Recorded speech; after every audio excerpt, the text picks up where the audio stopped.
Sino ba yung bumaba sa kotse na yon? Wala naman akong inaasahan na bisita. Aling Susi, parang si Randy. Oo nga, si Randy. Oo nga, Tinay. Ang anak ko nga si Randy. Dito na lang po natin siya hintayin. Ang dami niyang dalang pasalubong, oh. Anak ko, kailan ka pa dumating? Kahapon lang, Nay. Mano po? Kaawaan ka ng Diyos. Ang tagal mo ring nawala, anak. Sa wakas nagkita na ulit tayo. Opo, Nay. Tapos na ang kontrata ko sa Saudi. Salamat naman at nakauwi ka ng maayos. Lalo kang gumagwapo, Randy. Mukha ka ng Arabo. Hindi ka nga namin kagad nakilala eh. Akala namin kung sinong artistang dumating. Hindi pa rin kayo nagbabago, Ate Tinay. Sige, maiwan ko muna kayong mag-ina. Kanina pa naman ako nandito eh. Tsaka na lang ulit tayong magkwentuhan, ha? Lagi pa rin palang pumupunta dito si Ate Tinay. Kung hindi nga sa kanya eh. Naging kainip-inip ang ilang taong kong paghihintay sa'yo. Kapag nandito siya, lagi niyang pinasasaya ang araw ko. Malaki pala ang utang na loob ko kay Ate Tinay kung ganun. Bigyan niyo na lang siya ng chocolate. Bakit nga pala hindi mo isinama ang mag-iina mo? Masakit po kasi ang tiyan ni Marilyn eh. Ang mga anak naman namin ayaw sumama kung hindi kasama nanay nila. Ang tagal ko na rin kasing hindi nakikita ang mga apo ko eh. Di bale, sa susunod, sasama ko na sila. Nay, kumusta naman kayo habang wala ako? Namiss ko talaga kayo. Lagi din ako nag-aalala sa inyo dahil mag-isa lang kayo dito. Mag-isa lang ako dito sa bahay pero maraming kapitbahay ang tumitingin sa akin. Katulad na lang ni Tinay. Marami ang nagmamalasakit sa akin kahit hindi nila ako kadugo. Ang pagkakaroon ng mabait na asawa ay biyaya mula sa may kapal. Pero ang sakim na asawa ay parang sumpa sa isang pagsasama. Kailanman hindi makukontento sa biyayang meron siya.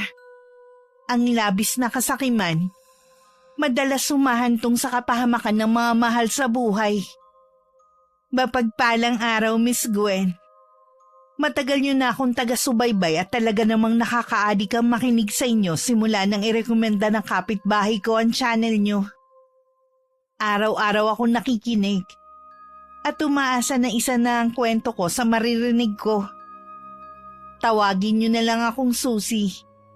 Byuda at may isang anak. 65 na ang edad sa kasalukuyan. Malakas at walang iniindang sakit. Tubong Mindoro ang aking pamilya. Pero dito na kami sa Pampanga naninirahan dahil taga rito ang nasira kong asawa. Maaga akong nabyuda. 30 pa lang ang edad ko noon. Mula nang mamatay sa aksidente ang asawa ko, hindi ko na ulit ibinaling ang atensyon ko sa ibang lalaki.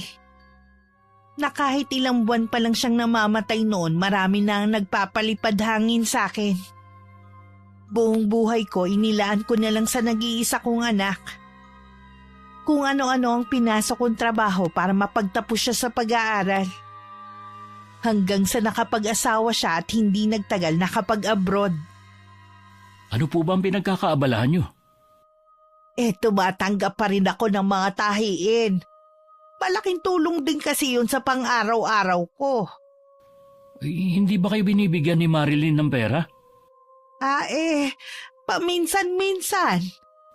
Anong paminsan-minsan? Dapat po buwan-buwan kayong nakakatanggap sa padala ko ah. Yun ang sabi ko kay Marilyn eh. Hayaan mo na anak. Ang mahalaga naman naaalala niya akong bigyan. Totoo din ba na ayaw niyong tanggapin yung cellphone na pinabili ko kay Marilyn? Hindi ko naman kailangan ng cellphone Hindi naman ako marunong gumamit nun. Ayos na sa akin yung luma ko. Kaya ako yung pinabili para matawagan ko kayo. Para makapag-video call tayo. Gusto ko kasing malaman ang kalagayan niyo. Naging maayos naman ako sa loob ng ilang taon Patawarin niyo ako, Nay ha. Akala ko kasi hindi kayo pinababayaan ni Marilyn. Naniwala naman ako sa kanya na sinunod niya lahat ng billing ko. Anak, ayokong aawayin mo ang asawa mo dahil sa nalaman mo, ha? Naiintindihan ko naman ang asawa mo kung bakit niya yung ginawa. Nakukonsensya lang ako dahil kung saan-saan namamasyal ang pamilya niya at kumakain gamit ang perang pinapadala ko. Samantalang kayo, nagtitiis lang mag-isa rito. Kahit naman yayain ako ng asawa mo, hindi naman ako sasama sa kanila. Alam mo naman na hindi ako mahilig mamasyal. Mas nag-e-enjoy ako makipagkwentuhan sa mga kapitbahay. Naku, Nay, tinuturuan pa kayong maging tsismosa ng mga kapitbahay natin eh. Hindi naman, anak. Nay, ayusin niyo mga gamit niyo. Isasama ko na kayo pauwi ng bahay. Wag na, iho. Baka maging pabigat lang ako sa inyo doon. Nakikiusap ako sa inyo, Nay. Ang tagal nating hindi nagkita. Hayaan niyo naman na makabawi man lang ako sa inyo. Pwede ka namang dumalaw-dalaw dito eh. Iba pa rin yung nakakasama ko kayo araw-araw. Baka bumalik uli ako sa Saudi. Gusto ko lang sulitin na makasama kayo. Sige na nga. Baka matagalan na naman bago tayo magkita. Sige na po, ayusin niyo na yung mga gamit niyo. Dahil sa kagustuhan kong makasama ang anak ko kahit may pag-aalinlangan sa aking puso, pinagbigyan ko na rin ang hiling niya. Bago umalis, nagpaalam pa ako sa mga mabait kong kapitbahay na parang pamilya na ang turing ko. Mangiyak-ngiyak pa si Tinay na yumakap sa akin at nagbilin na dumalaw ako sa kanila. Ibinigay ko naman sa kanya ang chocolate na pasalubong sa akin ng anak ko. Siya na lang kako ang mamigay sa mga kapitbahay. May isang oras din bago kami nakarating sa bahay ng anak ko na ilang beses ko na rin napuntahan. Pero madalas nasa labas lang ako ng gate. Dahil ayaw akong papasukin ng aking manugang. Pagdating hindi maitago ni Marilyn ang pagkagulat na makita ako. At napasulyap pa siya sa malaking bag na dala ng anak ko. Agad niyang niyaya si Randy sa isang saradong silid para kausapin ng sarili na. Anong ibig sabihin nito, Randy? Mula ngayon, dito natitira si Inay. Ha? Di ba ayaw naman ng nanay mo dito? Ayaw niya? O ikaw ang may ayaw? Dapat, ipinaalam mo muna sa akin. Hindi yung nagdedesisyon ka na lang basta. Ngayon lang ako babawi sa nanay ko. Tapos kokontrahin mo pa? May pamilya ka na. Dapat kami ang priority mo, hindi ang nanay mo. Malaki naman tong bahay ah. Hindi naman magiging pabigat sa atin ang inay ko. Ang point ko lang naman kasi, mawawalan tayo ng privacy bilang pamilya. Hindi ibang tao ang nanay ko. Kararating mo lang, mag-aaway na ba tayo agad? Ikaw lang naman ang gusto makipag-away eh. Baka akala mo hindi ko alam ang ginawa mo. Puro kasinungalingan lang pala mga sinabi mo sa akin tungkol kay Inay. Hayaan mo muna akong magpaliwanag. Hindi na kailangan. Tanggapin mo na lang ng maluwag sa loob mo na dito natitira si Inay para kalimutan ko na rin ang ginawa mo. Sige na nga. Huwag na natin tong pag-awayan. Kailangan sulitin natin ang bakasyon mo. Huwag ka na nga pala magluto. Sa labas tayo kakain. Ay, gusto ko yan. May alam ako na restaurant na masarap ang pagkain. Ay, teka. Tatawagan ko lang ang mga magulang ko at mga kapatid. Huwag mo na silang tawagan dahil tayo lang ang kakain sa labas. Randy, ngayon mo lang naman sila makakasama pagkatapos ng ilang taon. Gusto mo bang magtampo ang mga magulang ko? May iba pa naman pagkakataon eh. Sige na nga. Bibihisan ko lang ang mga bata. Pinagbihis din ako ng anak ko dahil kakain daw kami sa labas. Tinanong pa niya ako kung saan ko gustong kumain. Sinabi ko na lang na kahit saan basta pagkain Pinoy. Sakay ng Grab nakarating kami sa isang simpleng kainan. Napansin ko namang kanina pa walang kibo si Marilyn. Mukhang ayaw niya akong kasama. Dahil narinig ko kanina sa bahay na tinanong niya ang anak ko kung bakit kasama pa ako. Habang naghihintay ng mga order namin, nagpaalam lang akong pupunta sa banyo. Oh, Akala ko ba tayong pamilya lang ang kakain sa labas? Kaya ba kanina ka pa nakasimangot at hindi pinapansin si inay? Paano kasi?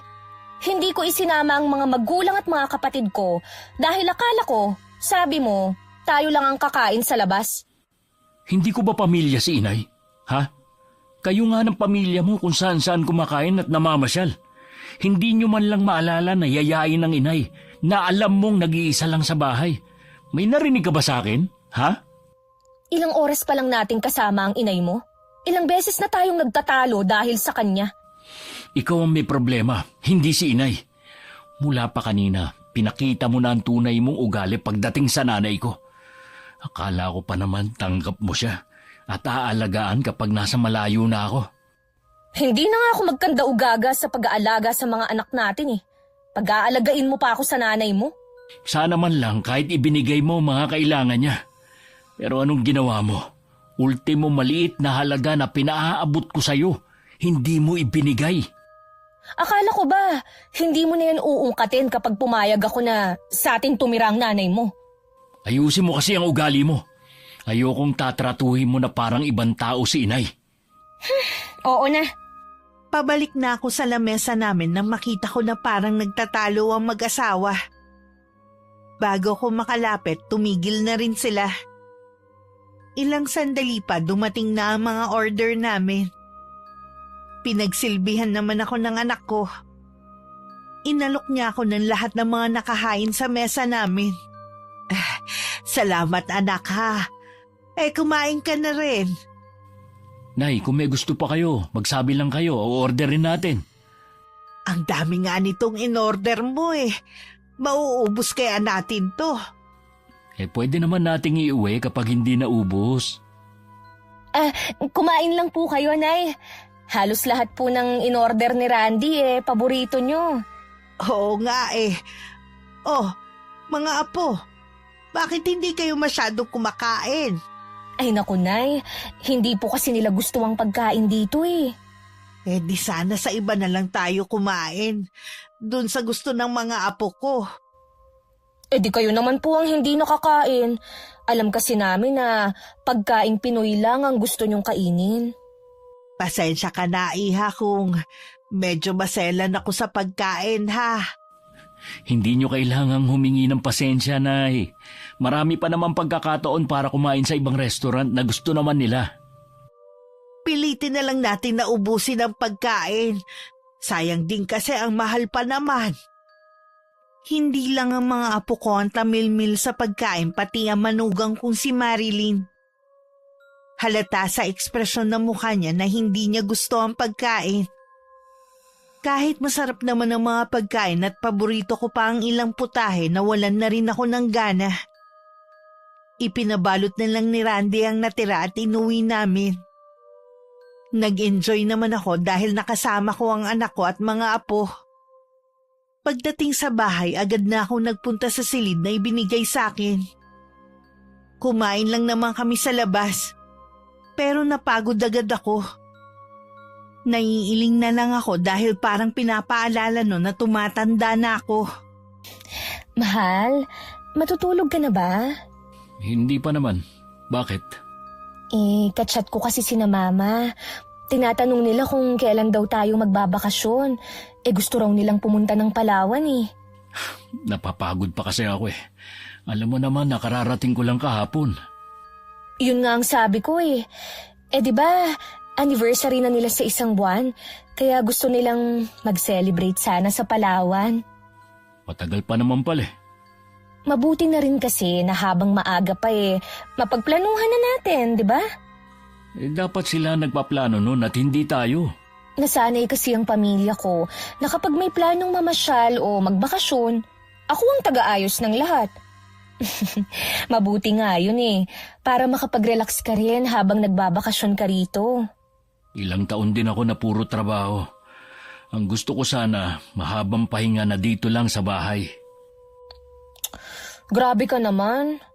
Magpahinga ka muna ng ilang araw at saka natin planuhin ang bakasyon ng buong pamilya. Pwede mo ba akong masahihin? Oo naman. Masama bang pakiramdam mo? Medyo Masama pala ang pakiramdam mo, pero nagyaya ka pang lumabas. Hindi naman tayo nag-enjoy. Ikaw lang naman ang hindi. At saka ikaw, turuan mo naman ang mga anak natin na huwag maging maselan sa pagkain. Eh anong magagawa ko kung hindi nila gusto ang pagkain? Hindi naman kailangang gustuhin nila ang pagkain. Basta kainin nila kung ano ang nasa mesa. Tama na nga, magtatalo na naman tayo eh. Kinabukasan maaga akong gumising. Tahimik pa ang buong bahay. Nakialam na ako sa kusina at ako na lang ang nagluto ng almusal namin. Katatapos ko lang ang magluto nang magising si Randy. Humihikab pa siyang lumapit. Ipinagtimpla ko naman siya ng kape niya. Natutulog pa raw ang mag-iina at malamang mamaya pa magigising ang mga yon. Sanay daw kasing tanghali na gumigising mula nang umalis siya. Kaya kami na lang ang nagsalo ng niluto kong agahan. Ito talagang luto niyong hinahanap ko, Nay. May kasama kasing pagmamahal ang pagluluto ko kaya masarap. Kaya pala walang katulad. Kumain ka pa ng marami. Nay, pwede niyo bang lutuan ng mga anak ko? Ang papayat kasi. Baka kung ano na lang ang pinapakain sa kanila ni Marilyn. Oo ba? Akong bahala. Siya nga pala. Kailan nga ba ulit ang balik mo sa Saudi? Nay, wala na po akong balak bumalik doon. Ha? Bakit naman? Ayoko na kasing malayo sa pamilya ko at sa inyo. Matanda na kayo at kailangan din merong titingin sa inyo. Kung magsalita ka naman parang uugod-ugod na ako. Meron naman akong kaibigan na nag-aalok sa akin ng trabaho dito.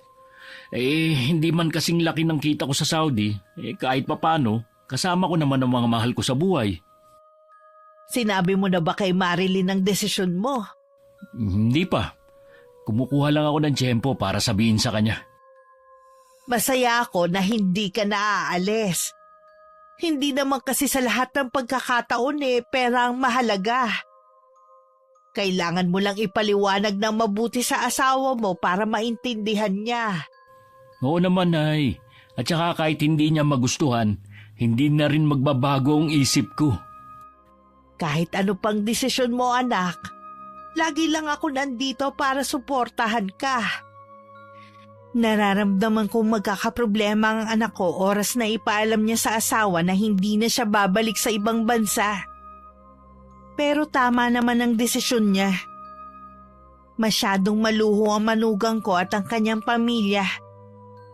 Hindi man lang nakaisip na mag-ipon para sa kinabukasan ng mga anak.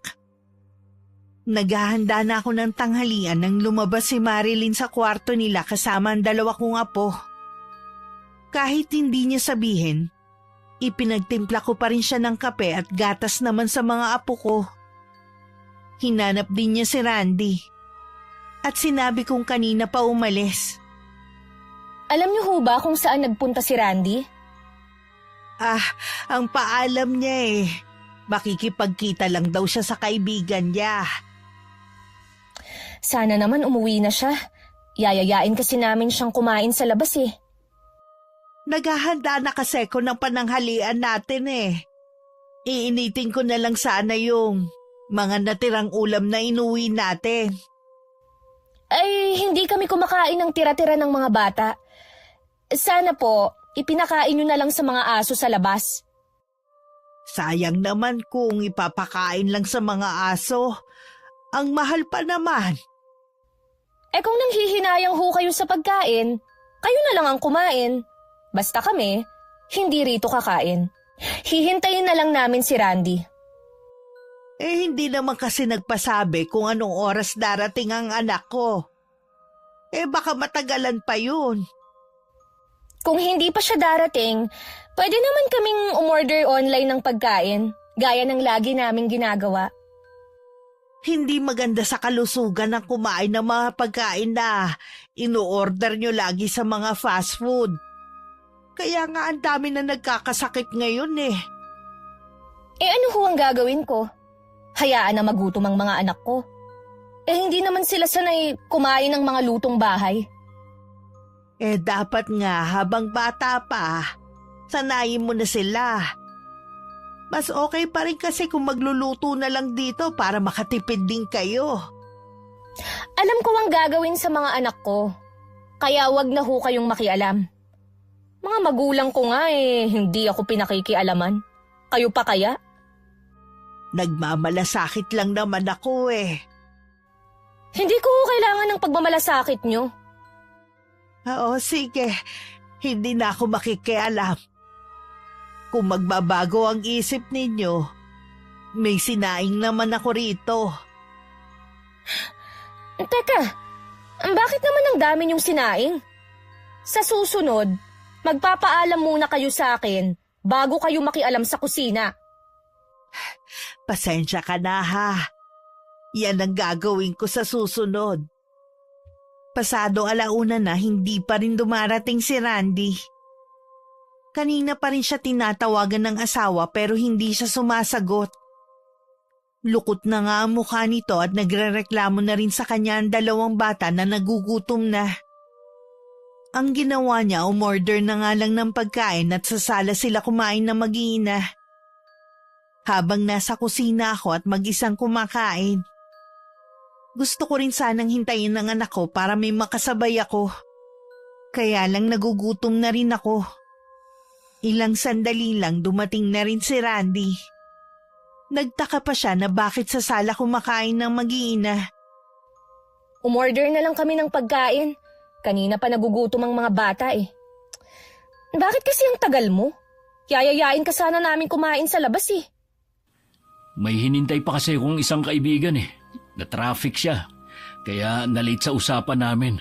Bakit nga pala tayo dito kumakain? Gusto kasing manood ng TV ng mga bata habang kumakain Si Inay nga pala. Ngayon, nasa kusina. Baka kumakain na rin. Bakit hindi mo man lang inaalok ng pagkain nyo? Aalukin ko? Hindi naman siya kakain ito. Kahit na. Sana inalok mo pa rin. Kumain ka na ba? Hindi pa nga Sabayan mo na kami ng mga bata. Marami naman ang in-order ko Hindi na. Sa kusina na lang ako kakain. Yung mga tira lang ang iniinit ng inay mo. Ayos lang. Sayang naman kung itatapon lang yun. Sige, ikaw ang bahala. Iniwan na ni Randy ang mag-iina niya sa sala at pumunta na siya sa kusina. Narinig ko naman ang boses niya kaya alam kong dumating na siya. Naabutan pa niya akong kumakain. Kumuha na ako ng plato at kubyertos niya para makakain na rin siya. Pasensya na, Nay, kung ngayon lang ako. Kanina ka pa nga namin hinihintay Nagugutom na ako kaya nauna na akong kumain. Sa susunod, huwag niyo na akong hintayin. Ayoko malipasan kayo ng gutom. Oh, sige anak. Baka gusto niyo ng manok. Ihingi ko kayo kay Marilyn. Ang dami naman nun Hindi na anak. Okay na ang mga ulam na nandito. Ang dami pa nga nito kumusta nga pala ang lakad mo? Okay naman po. Sa 1 linggo, tatawagan ako ng kaibigan ko kung bakante na yung posisyon na ina-applyan ko. Dapat ipaalam mo na kay Marilyn ang naging desisyon mo. Mamaya po ikakausapin ko na siya.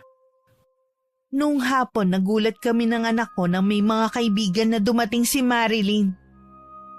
Nang tanungin ko si Randy kung kilala niya ang mga dumating, hindi naman daw. Hindi ko alam kung maiinis ako dahil humingi pa ang mga yun ng pasalubong sa anak ko. Hindi man lang sinaway ng asawa niya ang mga yun. Ay, kay Marilyn na lang kayo humingi. Nasa kanya na kasi yung mga pasalubong na dala ko maiwan ko muna kayo May gagawin pa kasi ako. Iniwan na lang muna namin ng mga bisita sa sala. Dinala ko na rin ang mga apo ko sa kwarto nila. Dahil hindi naman sila pwedeng makihalubilo sa mga yon. Si Randy naman nagkulong lang sa kwarto nila mag-asawa. Dahil abala ako sa pag-iintindi sa dalawang bata, hindi ko na malayang nakaalis na pala ang mga bisita. Naabutan ko si Randy na nagliligpit ng mga kalat sa sala. Ako na ang bahala sa mga kalat na yan, iho. Nasa na nga pala ang asawa mo? Sumama po siya sa mga kaibigan niya, paalis. Malamang uumagahin na naman yun sa pag-uwi. Ano ba yang si Marilyn? May pamilya na siya. Dapat hindi na siya lumalabas kasama ng mga kaibigan niya. Nasanay na kasi nung wala ako rito. Ang katwiran niya, naglilibang lang siya. Pasensya ka na, iho, ha? Pero hindi ko gusto ang asal ng mga kaibigan ng asawa mo eh. Kahit naman po ako Hindi ko nga alam kung saan niya nakilala mga ngayon. Ganun na ba talaga ang asawa mo nung makilala mo siya? Nagbago lang siya nung makapagtrabaho ko sa abroad. Biglang lumaki ang ulo at naging sosyal na. Hindi naman sa nakikialam ako pero may ipon ka ba, anak? Dahil kung wala baka hindi ka payagan ng asawa mo na hindi na ulit umalis. Kaya nga po naghanap ako ng trabaho Wala rin namang napuntahan yung mga pinadala ko. Hindi man lang inisip ni Marilyn ang hirap ko sa Saudi. Halos gutumin ko na ang sarili ko dun. Basta makapagpadala lang ako ng malaking halaga. Tapos makikita ko sa mga post niya kung saan-saan sila pumupunta ng pamilya niya. Maluho nga talaga ang asawa mo. Nakikita ko naman yun Pati nga ang dalawa mong anak napupuna kong nakuha ang ugali ng nanay nila. Nag-aalala ko na makalakihan nila ang maluhong pamumuhay. Paano kung wala na kayong maibigay na mag-asawa?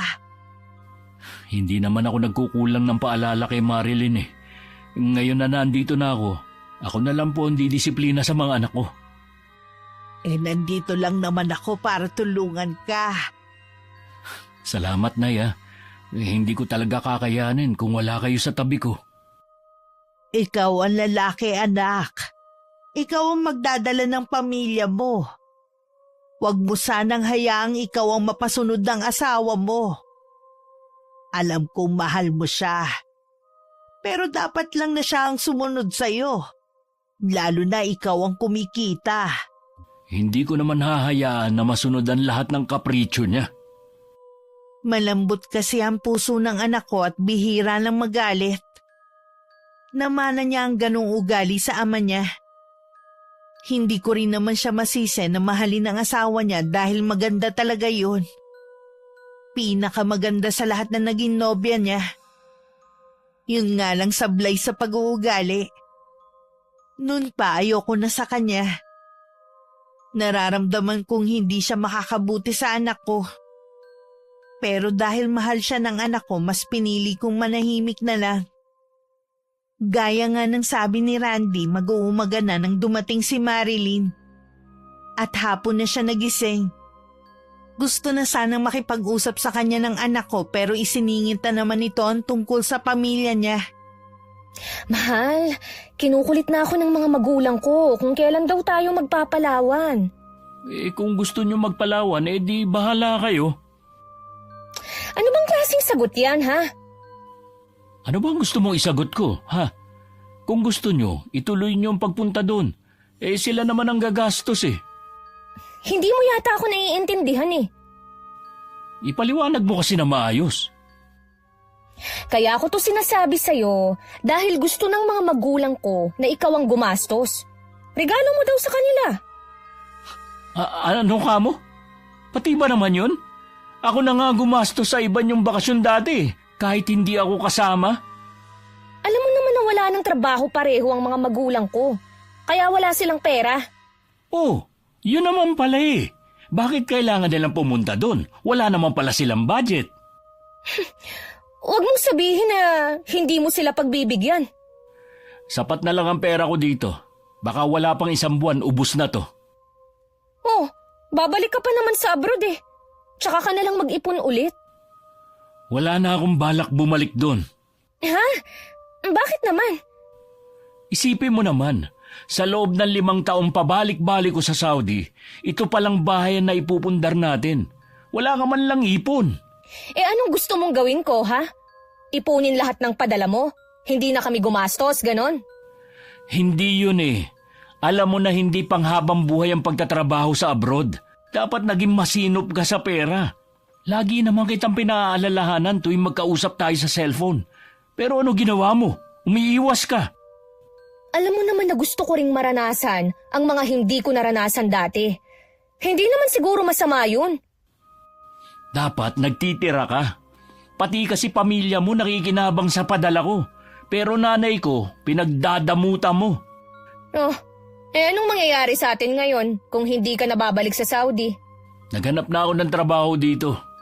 Randy, magkano lang ang magiging sahod mo dito kumpara sa trabaho mo sa Saudi? Wala ka na rin magagawa dahil hindi na ako pumirma ng kontrata bago ko umuwi. Pambihira ka naman, Randy. Nandun ka na nga, mas ginusto mo pa rin dito. Kung gusto mo, ikaw na lang magtrabaho doon. Ang gara mo palang mag-isip eh. Ako ang babae. Gusto mo, ako ang magtrabaho sa atin.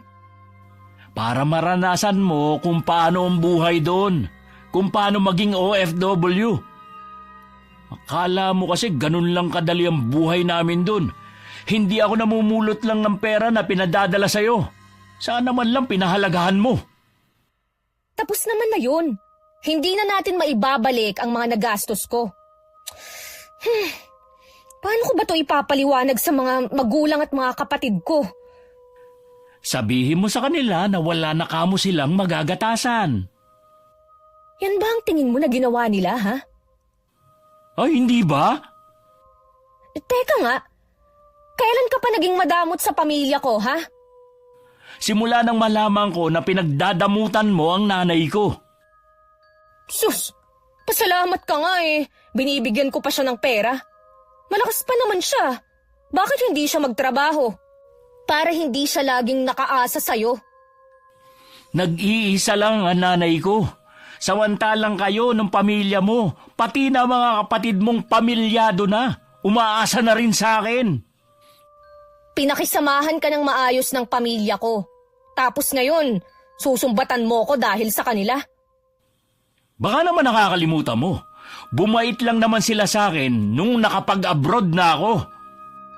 Bukas ang pinto ng kwarto at malakas na rin ang boses nila kaya naririnig ko ang pagtatalo nila. Nasa kwarto lang kasi ko ng mga apo ko at sinasamahan sila sa paglalaro. Tama naman ang mga sinabi ng anak ko. Bumait lang ang pamilya ni Marilyn sa anak ko nung mag-abroad siya. Sobra kong maliitin nila ang anak ko dahil mula lang kami sa mahirap na pamilya. Ilang beses din nilang pinaglayo ang dalawa pero pinaglaban nila ang kanilang pagmamahalan. Kahit dalawa na ang anak nila nun, hindi pa rin tanggap ang anak ko. Nang sumunod na araw, naging bisita ni Randy ang biyanan niyang lalaki. Tinanguan lang ako nito bilang pagbate. Iniwan ko na muna sila sa sala para makapag-usap. Wala nun ang mag-iina at may pinuntahan. Totoo nga palang sinabi ng asawa mo na dito mo na pinatira ang nanay mo. Mag-isa na lang kasi si inay sa bahay namin kaya pinauwi ko na siya rito. Sa isang tahanan kasi, iho, kailangan isa lamang dapat ang reyna.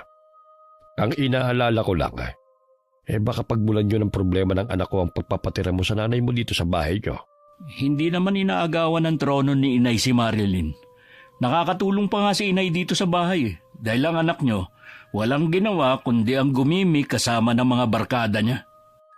Mabuti naman kung hindi nga problema ang nanay mo. Yun lang ba ang dahilan ng pagpunta nyo rito? Nabanggit sa akin ni Marley na hindi ka na babalik sa Saudi. Sigurado ka na ba? May sapat ka na ba na ipon? Wala, pero nagdesisyon na rin ako na dumito na lang sa atin. Naghahanap na rin naman ako ng trabaho kahit paano dito kasama ko ang pamilya ko. Iba pa rin kasi kapag nasa ibang bansa ka, iho. Magkano lang ba ang sahod mo rito? Alalahanin mo naman yung mga apo ko. Pasensya na kayo pero buo ng pasya ko. Huwag mo sanang pagsisiyan ang desisyon mong yan, iho. Marami dyan ang naiingit sa narating mo. Pero ikaw gano'n na lamang kadaling talikuran yun. Mahirap din kasi ang buhay sa abroad, lalo na malayo sa pamilya. At saka ayos naman ang magiging trabaho ko dito kung sakali. Maganda ang posisyon na ina-applyan ko sa isang kumpanya. Mukhang hindi na nga magbabagong isip mo. Paano? Aalis na ako. Sige pa, ingat kayo sa pag-uwi. Alam mo, anak, hindi ko maintindihan kung bakit kailangan pa magsumbong ng asawa mo sa ama niya. Akala yata ni Marilyn makukumbinse ako ng ama niya. Paano kasi? Pati sila maapektuhan ngayong hindi ka na babalik sa Saudi. Hindi pa rin talaga nagbabago biyanan ko. Ganun pa rin ang tingin niya sa inyo. Hayaan mo na. Hindi ko namang ikamamatay kung hindi niya ako kausapin eh. Kung magbabakasyon man tayo, hindi na sila kasama sa plano. Ayoko ng mga taong hindi kayo nire-respeto. Akala ko ba wala kang sapat na ipon? Sinabi ko lang yon para hindi ako kulitin ni Marilyn. Tama rin naman ang ginawa mo. Sa panahon ngayon mabilis maubos ang pera pero ang hirap kitain. Kaya nga po panahon na siguro para matuto si Marilyn. Kapag nag-aaway kayo hanggat maaari sana, huwag niyong iparinig sa mga anak ninyo. Pasensya na po, Inay. Hindi na yun mauulit. Gabi na nang dumating sina Marilyn at mga apo ko. Kinuha ko na sila para mabihisan dahil inaantok na. Sinabi naman ng manugang ko na kumain na sila sa labas. Makahulugan ko pang tiningnan ng anak ko bago kami tumalikod. Papasok na rin sana si Marilyn nang pigilan siya ng anak ko. Sinabi niya rito na galing kanina rito ang papa niya. Bakit kailangan mo pa magsumbong sa papa mo? Nagtatanong kasi sila tungkol sa pagpunta natin sa Palawan. Kaya nabanggit ko na hindi ka na nga aalis ulit. Hindi pa rin nagbabago ang papa mo, no? Sana man lang inisip nila mga naibigay ko sa kanila. Sana man lang konting respeto sa nanay ko. Oh, ano bang ginawa ni Papa, ha? Hindi man lang niya kinausap si Inay Sus, para yun lang noon pa man, hindi na niya kinakausap ang nanay mo Masyado ka namang OA. Talaga bang hindi niyo magawang respetuhin ang nanay ko? Pati yung pagtira niya rito, kwinento mo pa. Bakit? Totoo naman na nandito ang nanay mo Nag-aalala lang naman ng pamilya ko na baka magbago ang trato mo sa akin sa bahay na to. Hindi mo ba naiisip na malaking tulong si Inay sa atin? Siya ang gumagawa ng mga bagay na hindi mo maasikaso dahil abala ka sa ibang bagay. Kaya nga hindi na ako gumagawa Dahil alam ko naman napapapel yung nanay mo. Di tama nga ako. Imbis na magpasalamat ka, yan pa talaga sasabihin mo.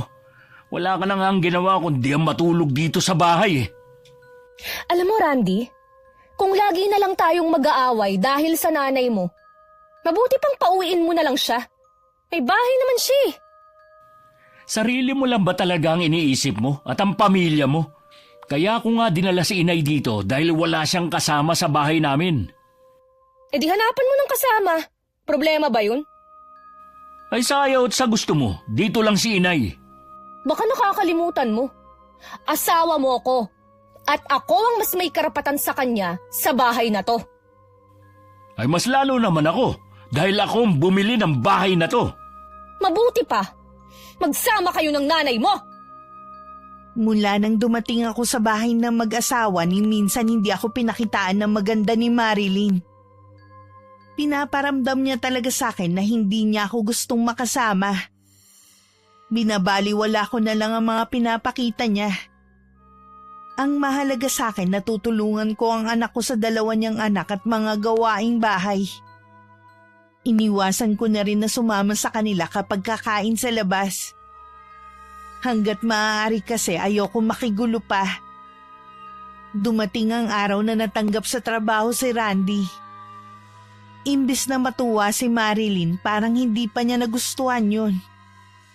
Mas gusto pa talaga niyang malayo sa asawa. Basta malaki ang sahod. Wala na talagang pag-asa na bumalik ka ng abroad.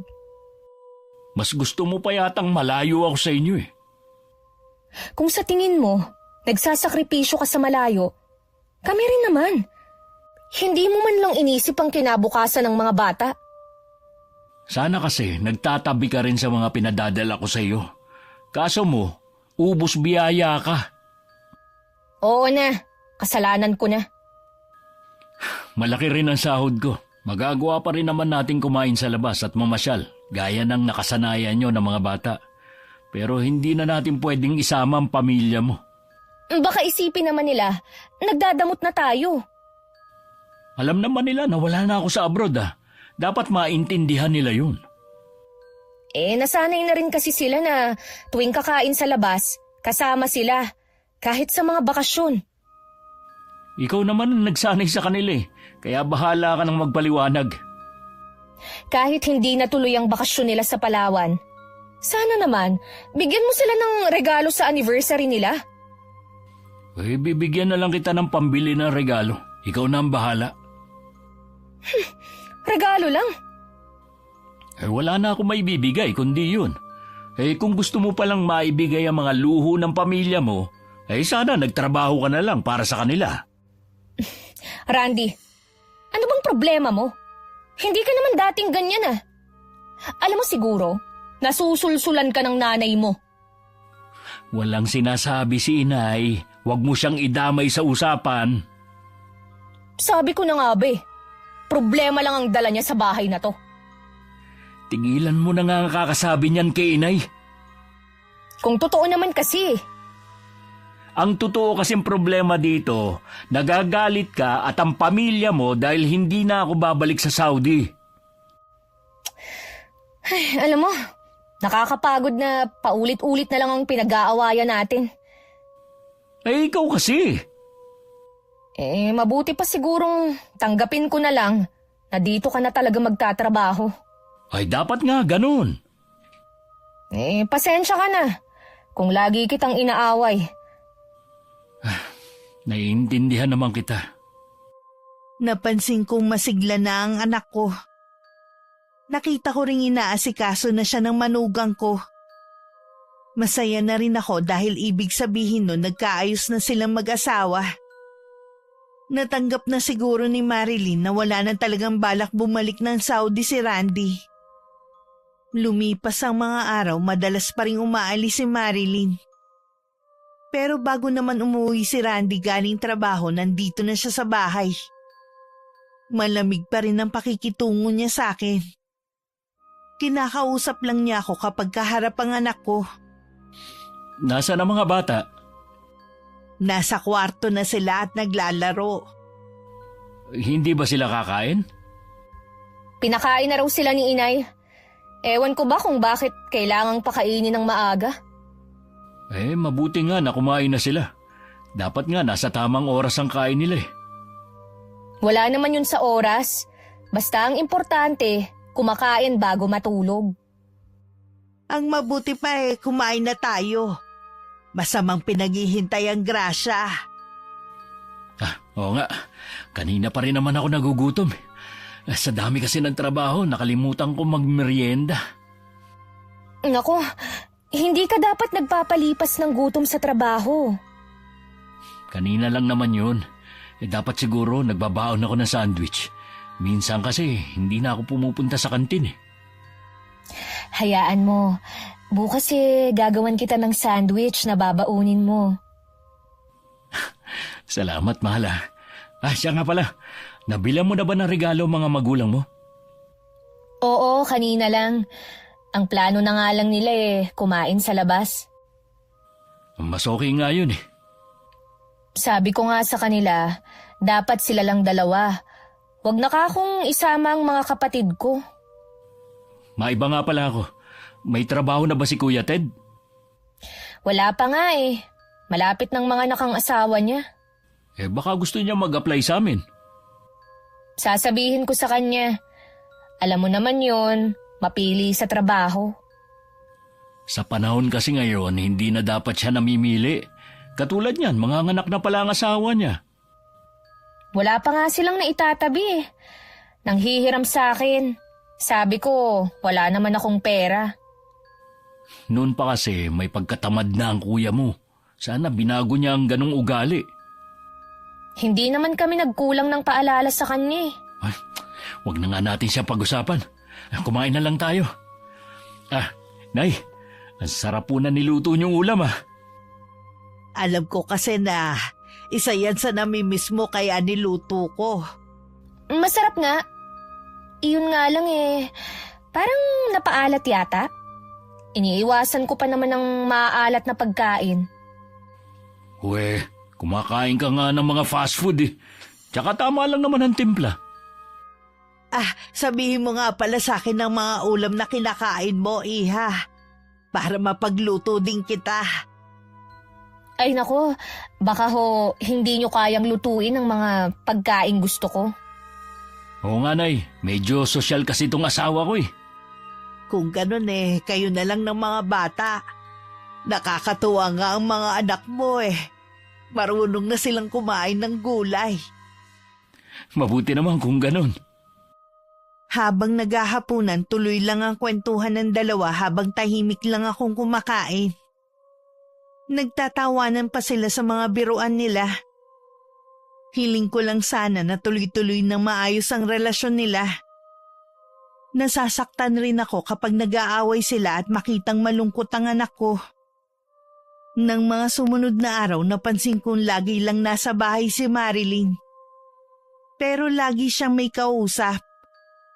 Minsan nasa sala siya, may kinakausap sa cellphone niya. Hindi ko alam kung bakit ako nakaramdam ng kaba ng mga oras na yon. Alam kong labag sa kagandahang asal pero nakinig pa rin ako sa pakikipag-usap niya. Alam kong lalaki ang kausap niya. Mula nun, lagi ko na siyang minamanmanan. Isang araw hindi ko na napigilang hindi siya kumprontahin.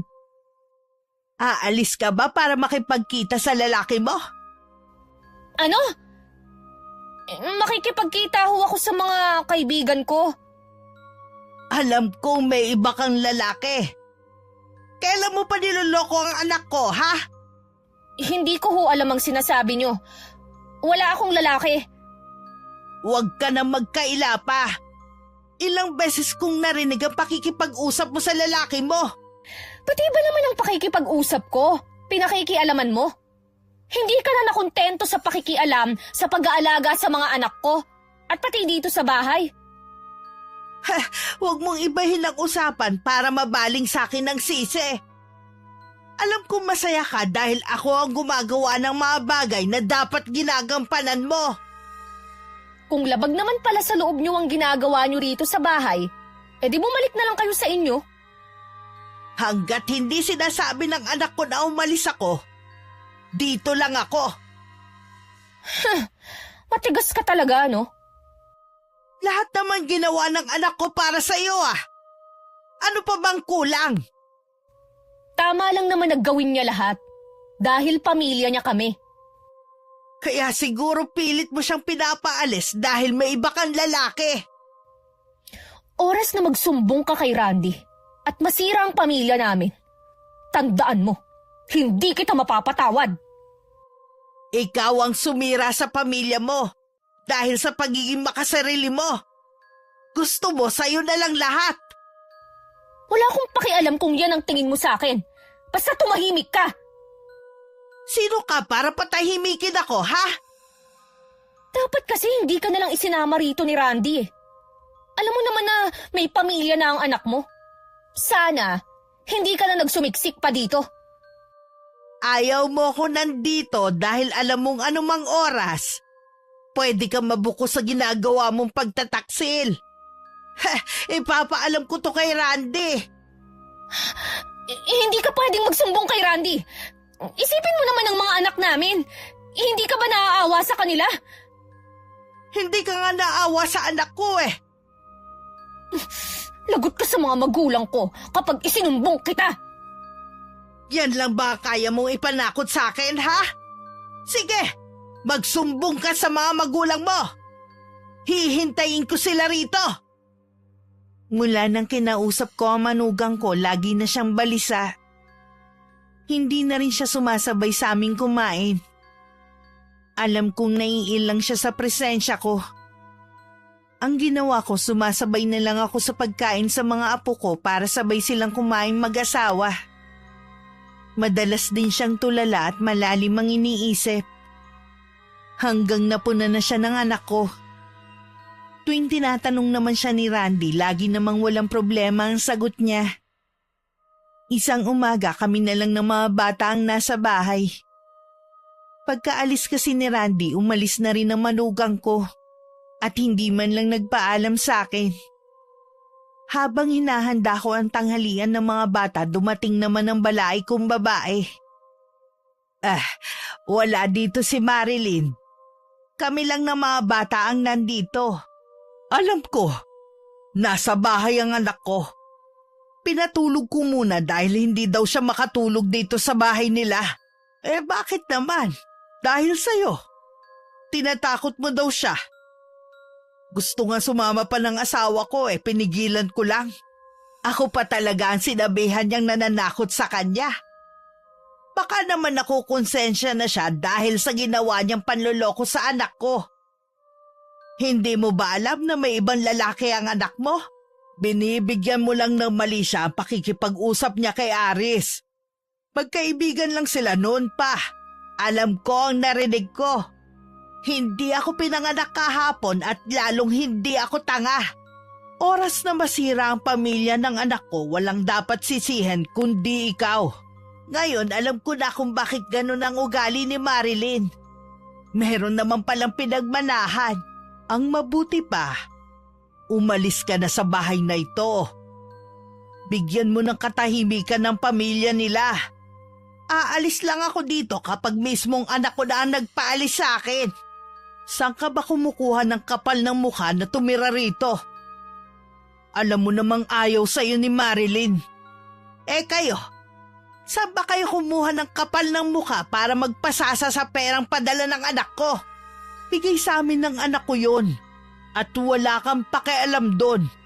Pwes wala ka rin karapatang sitahin ang pagtira ko rito. Sige lang magmatigas ka. Hintayin mo na pumunta dito ang asawa ko. Ano ba magagawa ng asawa mo, ha? Akala nyo yata lahat ng tao kaya nyong pasunurin. Galit na umalis ang balai ko. Inaasahan kong sa mga susunod na araw guguluhin nila ako para mapaalis ako.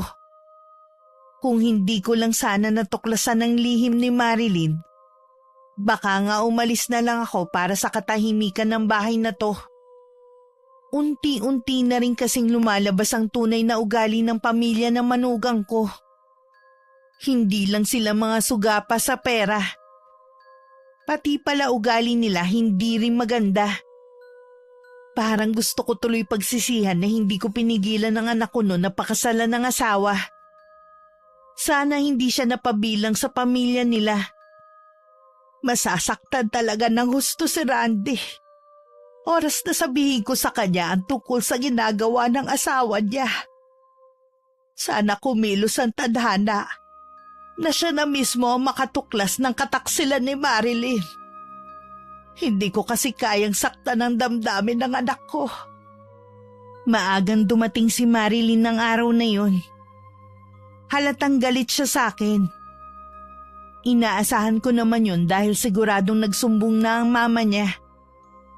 Pinapasok na muna niya ang 2 bata sa silid bago niya ako hinarap. Sino ka para pagsalitaan ng masama ang mama ko, ha? Nakikitira ka lang dito sa pamamahay ko? Ano gusto mo? Tanggapin na lang ang mga sinabi ng mama mo sa akin, ha? Totoo naman kasi lahat ng sinasabi niya eh. Umalis ka na lang kasi dito. O sige, aalis ako. Pero sasabihin ko muna sa anak ko ang ginagawa mong kataksilan. Di sabihin mo, samahan pa kitang magsabi eh. Wala ka ng kahihiyan. Pagkatapos ng mga sakripisyo ng anak ko, ito pa ang mapapala niya? Wala akong ginagawang masama. Hindi mo nga kayang patunayan eh. Sige, sabihin mo sa kanya. Dalhin mo habang buhay sa konsensya mo, oras na masira ang pamilyang ito. Sigurado naman ako na hindi ikaw ang paniniwalaan ni Randy. Hindi ko alam kung ano nakita sa'yo ng anak ko. Napakasama naman ng ugali mo kahit ang pamilya mo. Kung maibabalik ko lang sana ang nakaraan, pipigilan ko ang anak ko na pakasalan ka. Wala ka nang magagawa dahil kasal na kami. Dahil sa pagtatalo namin, pareho naming hindi namalayan ng pagdating ni Randy. Sa labas pa lang ng bahay, naririnig na niya ang malakas na boses ni Marilyn. Mabilis siyang pumasok sa loob at naabutan niya kami sa kusina. Sabay pa kaming napalingon nang magsalita ito. Ay, anak! Nandiyan ka na pala. Wala ba sa inyong magpapaliwanag kung ano nangyayari? Ikaw, Marilyn, ano na naman ang kinagagalit mo sa nanay ko? Pinagbibintangan kasi ako ng nanay mo eh. Ano naman ang binibintang niya sa'yo? Mabuti pa, Randy. Nanay mo na lang ang tanungin mo. Sigurado naman ako na siya ang paniniwalaan mo sa aming dalawa. Saan ka pupunta? Kayo na lang ng nanay mo ang mag-usap. Ayokong marinig ang mga kasinungalingan niya. Paano natin maayos ang problema kung tatalikuran mo kami? Ang mabuti pa, anak eh. Babalik na lang ako sa bahay natin. Ano ba kasi ang pinag-awayan niyo? Ano yung sinasabi niya na binibintang niyo sa kanya? Kilala mo ko, anak.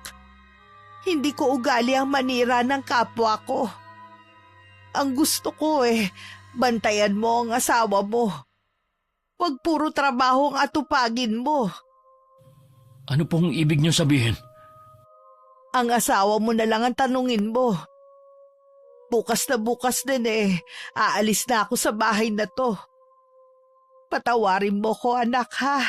Nagkaroon kayo ng problema dahil sa akin. Hindi ako papayag na bumalik kayo sa bahay natin. Nakikiusap ako sa inyo. Nakikita ko na napamahal na sa inyo mga anak ko.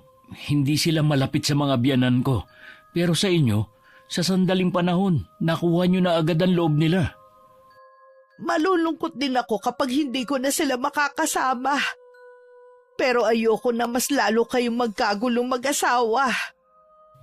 Kakausapin ko si Marilyn. Hindi sa lahat ng oras, siya ang masusunod sa bahay na to. Kung hindi pa rin siya pumayag, aalis na lang ako.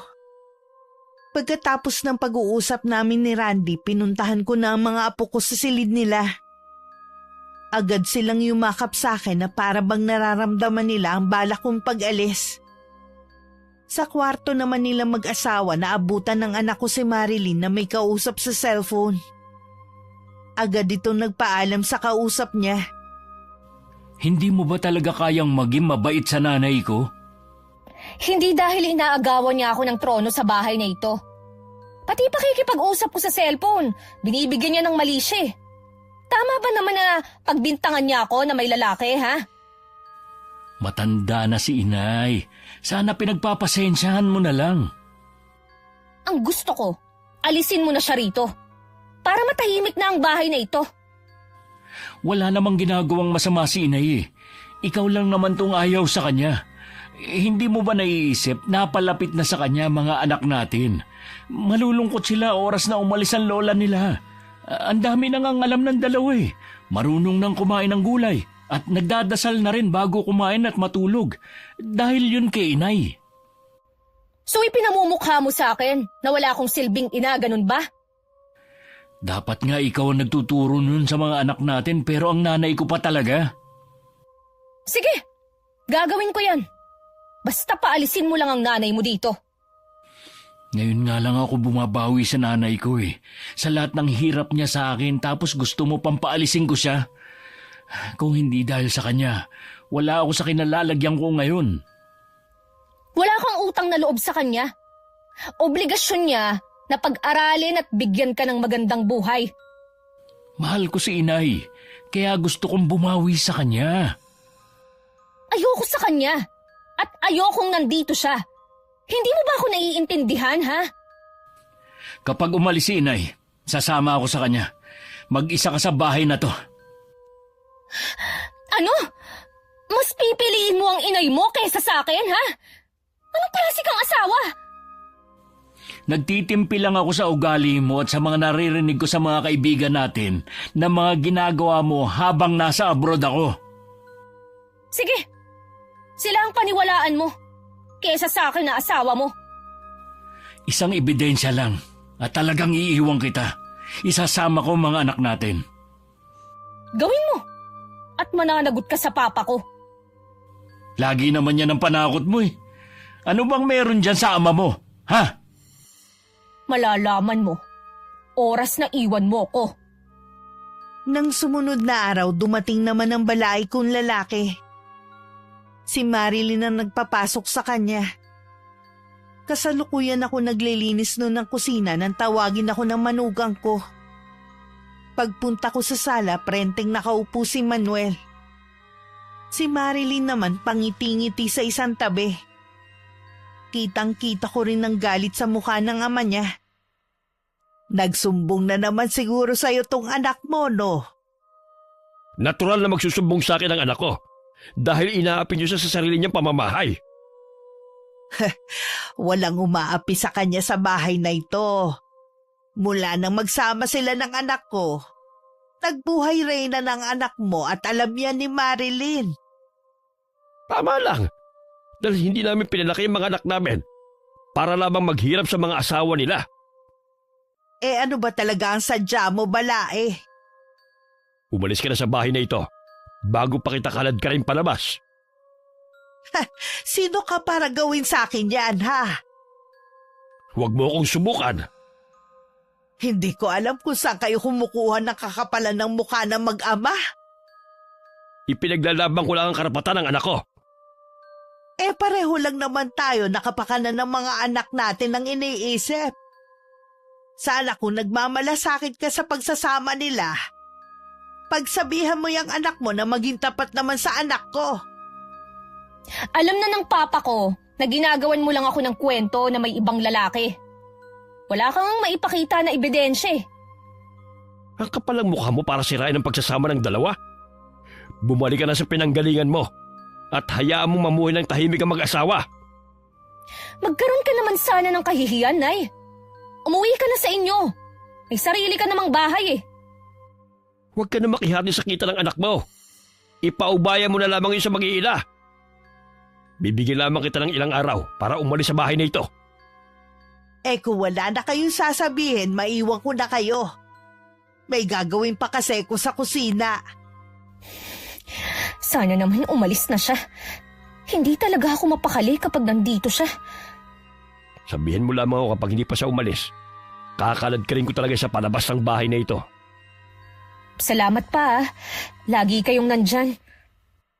Eh hindi naman kita pwedeng pabayaan na lamang. Siya nga pala. Malapit ang piyesta sa atin. Pakisabi mo nga sa asawa mo na baka pwedeng siya nang sumagot sa panghanda natin. Sasabihin ko po sa kanya. Hindi naman yung tatanggi eh. Malaki naman ang sahod niya sa trabaho. May mas malaki sana kung nasa abroad siya. Imbis na nakakapagbakasyon kami ng mama mo sa iba't ibang lugar napurnada patuloy. Kaya alam mo namang ikaw lang ang pwede naming asahan sa bagay na yon. Wala na po tayong magagawa. Hindi ko mapilit si Randy. Baka kahit dito na siya nagtatrabaho magawa pa rin natin. Titingnan ko po. Bago pa lang kasi sa trabaho si Randy. Mahirap kung ngayon ko siya hihiritan. Sabihan mo na lang kami ha. Paano? Aalis na ako. Mag-iingat po kayo sa pag-uwi nyo. Kasalukuyan ako nasa silid ko. Inayos ko ang mga damit ko at inilagay ko lahat sa bag na dala ko. Pati mga damit na binili ni Randy sa akin nung dumating ako rito. Napangiti pa ako nung maalala ko kung paano niya patagong binigay sa akin ng mga to. Maging ang mga alahas na binili pa niya nung nasa Saudi siya. Alam kong hindi niya ako papayagan kaya aalis ako ng palihim. Nakakaramdam na rin kasi ako ng hiya sa pananatili ko rito. Ayoko na rin dagdagan ng kahihiyan ko. kung sakaling kalad ka rin ako ng balai ko. Kinabukasan madilim pa umalis na ako sa bahay nila. Dahil walang pasok ng araw na yun si Randy, tanghali na siyang nagising. Nagtaka pa siya dahil hindi niya ako nakita sa kusina. Sa pag-aakalang nasa silid ako, pinuntahan niya ako ron. Nakita niyang bukas ang kabinet at wala ang mga damit ko. Hindi aalis si inay ng walang dahilan. Hindi ko alam. Dahil hindi naman kami nag-uusap ng nanay mo. Baka naman kasi may sinabi ka sa kanya. Mabuti pa umamin ka na lang. Wala akong aaminin. Dahil wala akong ginagawa sa kanya. Si nanay na lang ang tatanungin ko. Huwag mong sabihin na pupuntahan mo pa siya. Umalis na nga siya rito eh. Hayaan mo na. Kaya mo bang gawin ang ginagawa ni inay nung nandito pa siya? Ha? Oo naman. Para yun lang eh. Si inay na lang ang nag-iisa kong pamilya. Pero dahil sa kasakiman mo, lumayo siya. Hindi naman kasi tama na pamilyado ka na, makikipisan pa sa atin ang nanay mo. Ang mga magulang ko nga eh. Ni minsan, hindi nakitulog dito dahil malaki ang respeto nila sa atin. Iba naman ang mga magulang mo eh. May mga kasama sila sa bahay. Samantalang si inay, mag-isa lang sa dati naming bahay. Nakikiusap naman ako, Randy. Huwag mo na siyang pabalikin dito. Kahit siguro magmakaawa pa ako kay inay, hindi na rin siya babalik dito. Mabuti pa, mamasyal na lang tayo ng mga bata. Ang tagal na nating hindi nakakalabas eh. Okay, bihisan mo na lang yung mga bata. Nang mga sumunod na araw, napilitang gumising na maaga si Marilyn para maghanda ng almusal ng mag-aama. Kahit nahihilo pa dahil puyat, wala siyang magawa kundi gawin ang ginagawa ko. Pati paglilinis sa buong bahay at pakikipaglaro sa mga anak. Kahit gustong matulog sa tanghali, hindi naman niya magawa. Gustuhin man niyang umalis, wala namang maiiwan sa mga anak. Hanggang hindi na nakatiis. Nagsabi na siya kay Randy na kumuha na sila ng kasambahay. 1 linggo pa lang akong wala sa kanila.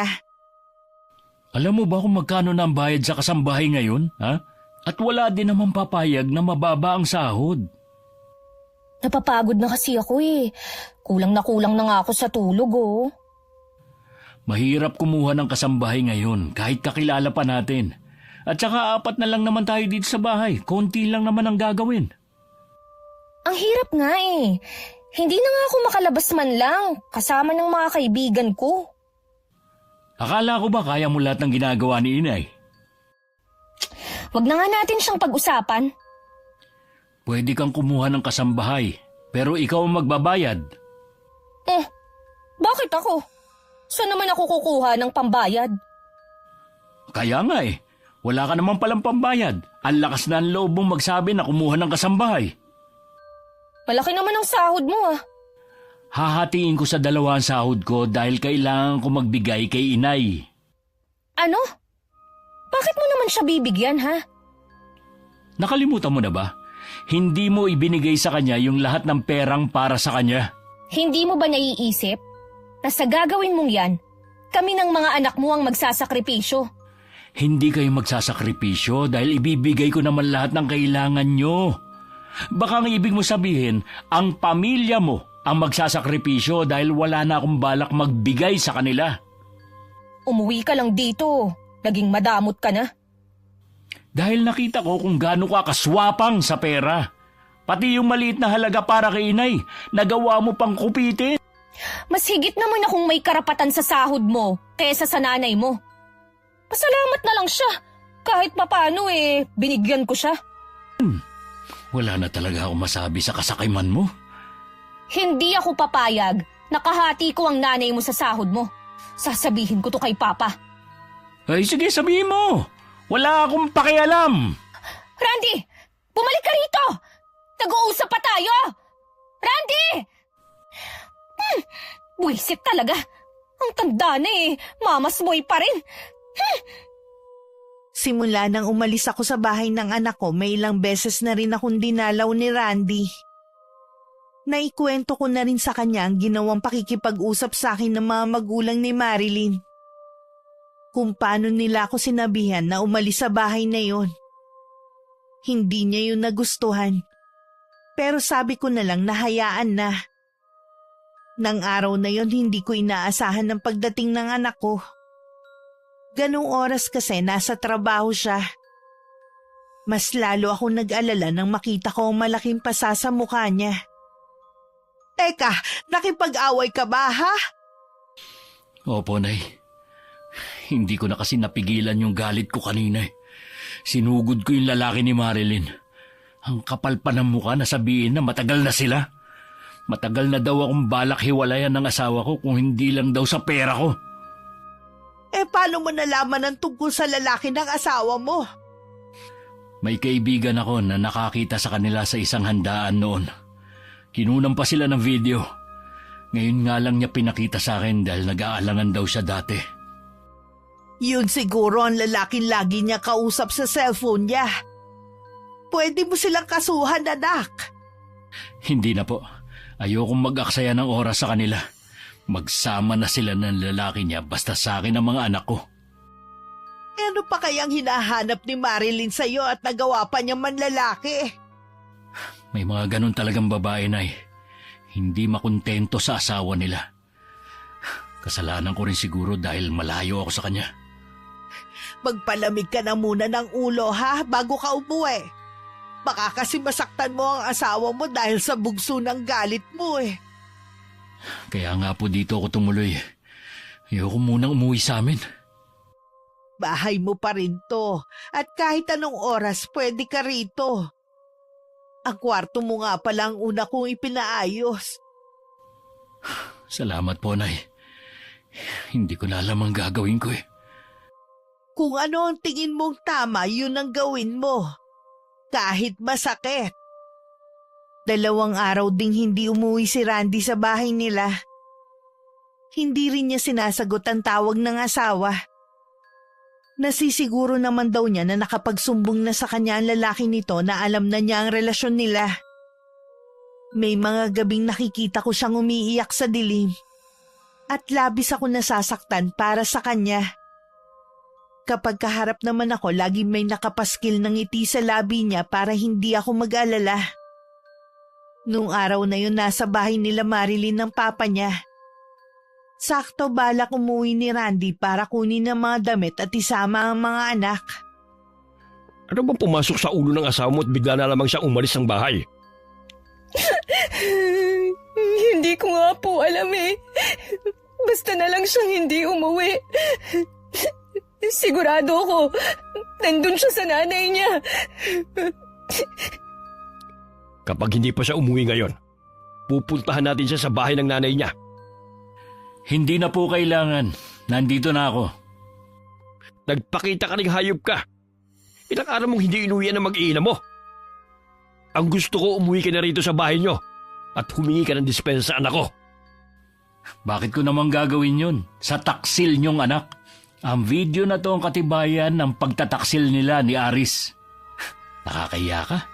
May asawa din pala ang lalaking yun. Siguro nilaso ng nanay mong isip mo. Hindi ko na kayang tagalan na pakisamahan ng anak niyo. Nandito ako para kunin ang mga anak ko.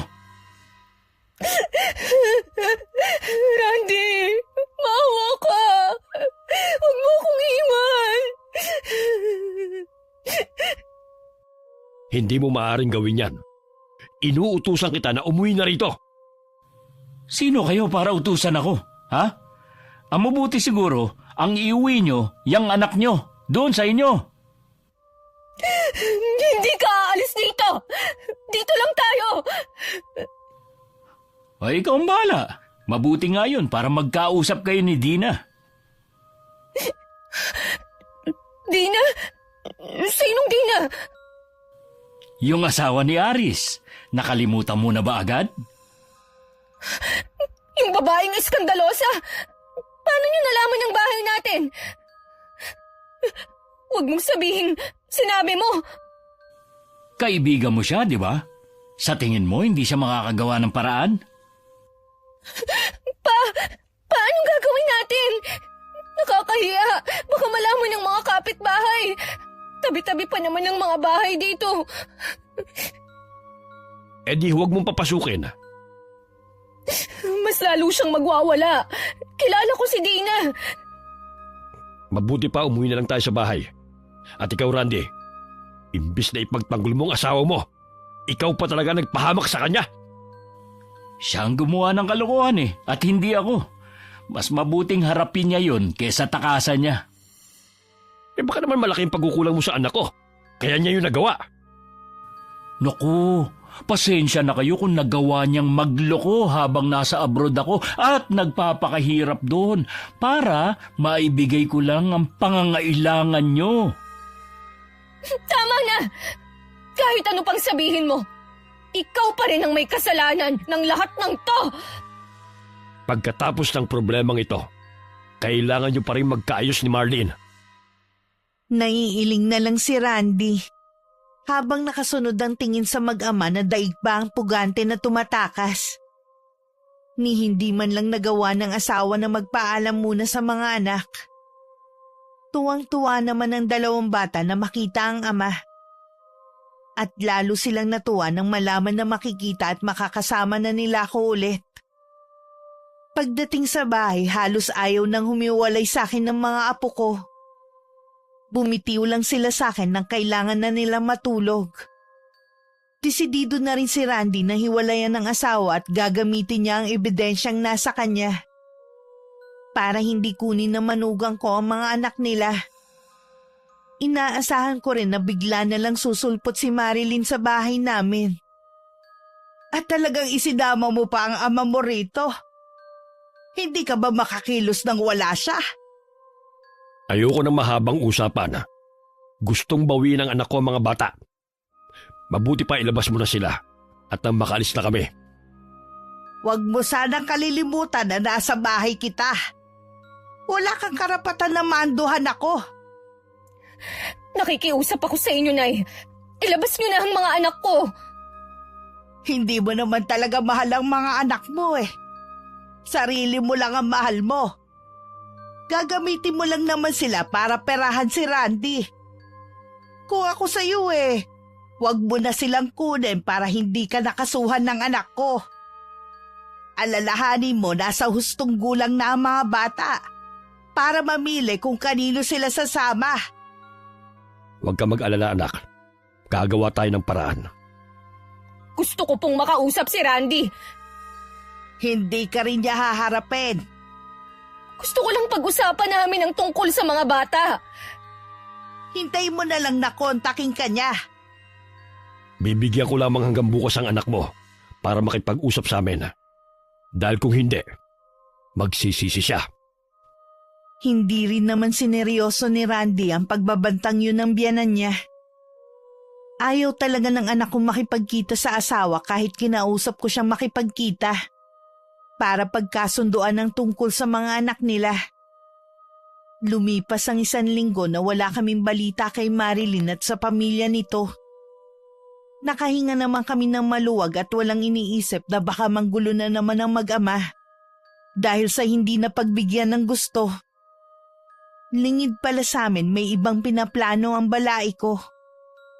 Hindi ko muna pinapapasok dito sa kwarto mo ang 2 bata. Sabi ko masama ang pakiramdam mo at baka mahawa sila. Hindi ko nga po alam kung bakit tuwing hapon nilalagnat ako Ngayon naman, naninikip ang dibdib ko. Dapat nagpapacheck up ka na. Baka kung ano na yan Galing na ako sa doktor kanina. Pina-check up ko na ang baga ko at nagpa-laboratory na rin ako. Okay naman ang resulta Magpapatingin pa rin ako sa ibang doktor. Gusto ko lang masiguro na tama ang resulta ng test sa akin. Maliban sa pananakit ng katawan, ano pa bang nararamdaman mo? Hindi ako makatulog sa gabi. Kahit antok na antok ako, parang may pilit na gumigising sa diwa ko. Tsaka Kapag nakahiga ako, parang may tumutusok na maliit na karayom sa balat ko. Pinipigilan ko na nga lang na mapasigaw sa sakit eh. Parang alam ko na ang nangyayari sa'yo. Ano po kaya ang sakit ko? Wala kang sakit, anak. May kumukulam sa'yo. Po? Sino kaya ang gumawa nito sa akin? Hindi kaya si Marilyn? Malalaman natin kapag nagpatawag tayo ng albularyo. Ipapatawag ko ang tiyuhin ni Tinay. Magaling na manggagamot yon at malupit sa mga gumagamit ng karunungang itim. Hindi niya sasantuhin ang gumawa nito sa'yo. Sige po, Nay. Ipatawag niyo na siya. Hirap na talaga ako eh. Ayoko makita ko ng mga anak ko na nasa ganitong kalagayan. Nung gabing yun dumating si Mang Berto. Agad itong nagsagawa ng orasyon para labanan ng kumukulam sa anak ko. Meron siyang inilagay na malapad na dahon sa noo ni Randy. Hindi kasi nito mapigilan ang pabaling-baling ng katawan dahil sa sakit na nararamdaman. Kumalma naman ito, pero bakas pa rin sa mukha ang sakit na pinagdadaanan. Para namang may sumasakal sa akin. Hindi po ako makahinga. Galit na galit ang gumagawa nito sa iyo. Gusto kanyang pahirapan. Huwag ka mag-alala. Hindi niya ako kayang talunin. Gusto kong ibalik mo sa taong yon ang ginawa niya sa anak ko. Ako ang bahala. Kahit matanda na siya, hindi ko siya patatawarin. Tama ba ako na ang balay kong lalaki ang may gawa nito? Oo, Susi. Siya na ka. At kasabwat pa niya ang kanyang anak. Nakita ko silang magkasama habang naglalakbay ang aking diwa. Mga wala talaga silang puso. Dapat kay Marilyn napaparusahan din para magtanda. Pagagalingin ko muna si Randy bago ko sila balikan. Muling nanahimik ang buong silid. Kahit ang mga usal ng albularyo hindi maririnig. Tanging pagbuka lang ng kanyang bibig ang mapapansin. Makalipas ang ilang oras, gumaling na rin ang anak ko. Pinainom lang siya ni Mang Berto ng halamang gamot. At naging mahimbing na ang tulog niya. Kailangan niyang makabawi ng lakas. Ilang gabi rin siyang hindi pinatulog. Maraming salamat sa iyo, ha? Mabuti na lang nandyan ka. Wala yon. Mabutit na agapan natin ang anak mo. Ang mangyayari sana sa kanya na hindi natuloy, sa taong yon mangyayari. Nang mga sandaling yun, natataranta naman sina Marilyn sa nangyayari sa papa niya. Kanina pa sumasakit ang tiyan nito. Naglalabasan na ang mga ugat sa kamay, leeg at sa muka.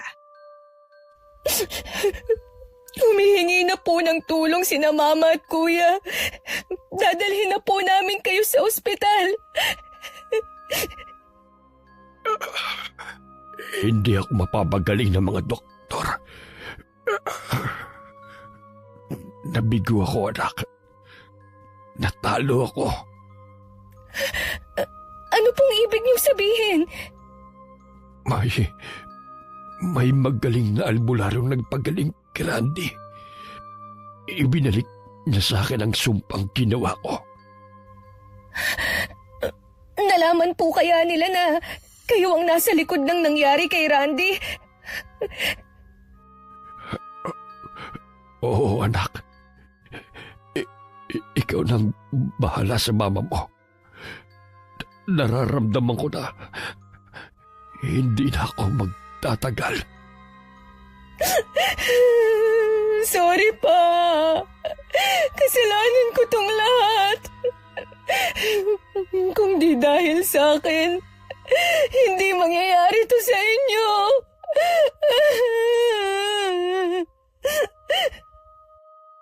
Dahil sa kasakiman, kaya tayo umabot sa ganito. May pagkakataon ka pang magbagong buhay, anak. Huwag mong sayangin ang pagkakataon. Pakayanin niyo po. Labanan niyo ang nangyayari sa inyo. Ayoko pang mawala kayo.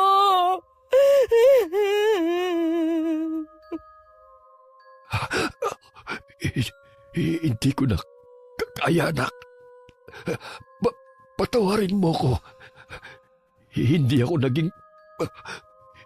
naging mabuting ama sa iyo. Pa! Pa!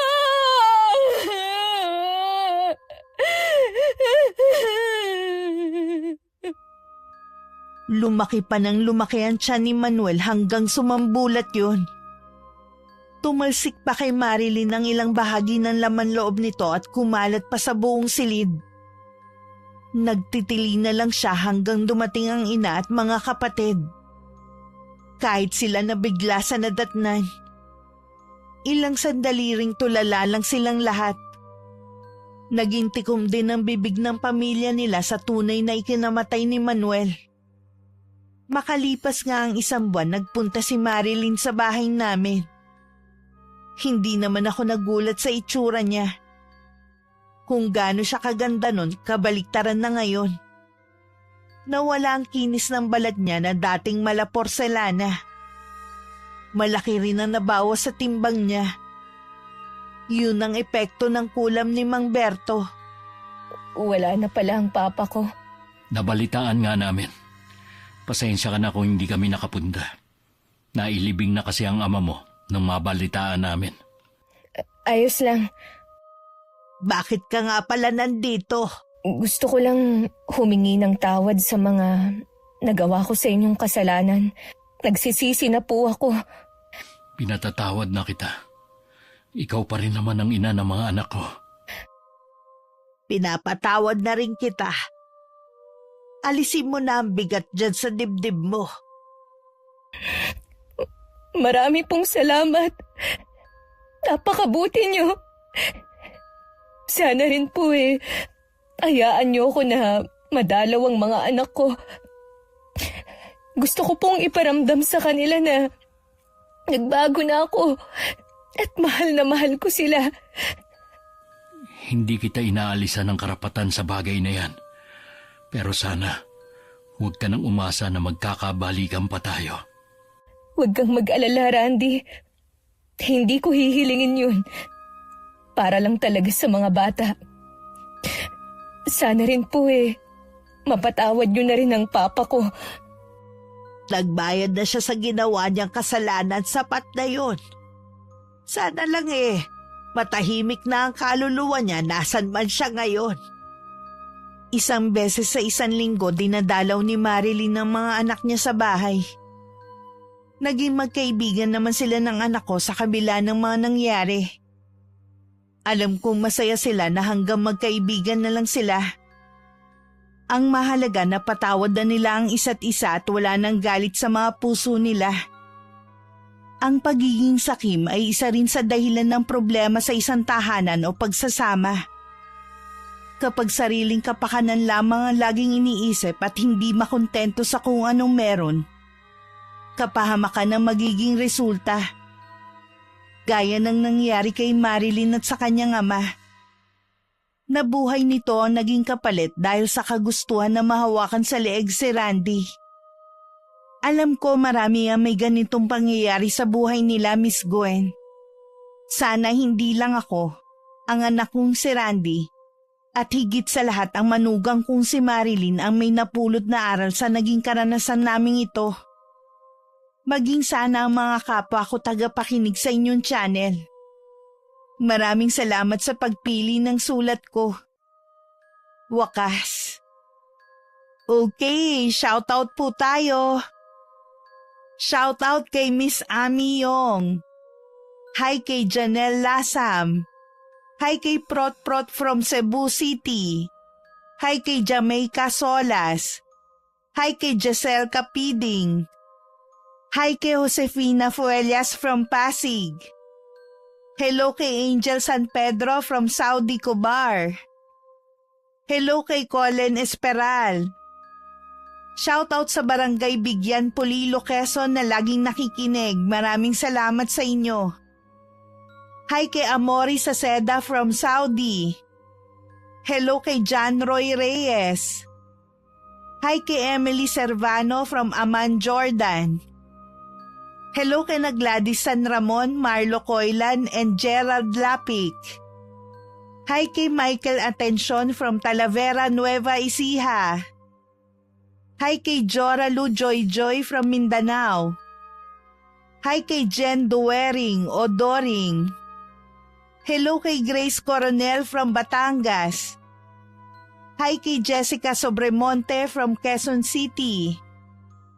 Hello kay Rosemary Lagunsad. Hi kay Nikki Dasoy from Rizal, Kalinga. Hello kay Inday Along. Hi kay Corazon Dumaulaw. Shoutout sa Galindez family and Ramos family. Hello kay Rosemary Casonete. Hi sa John Lea family.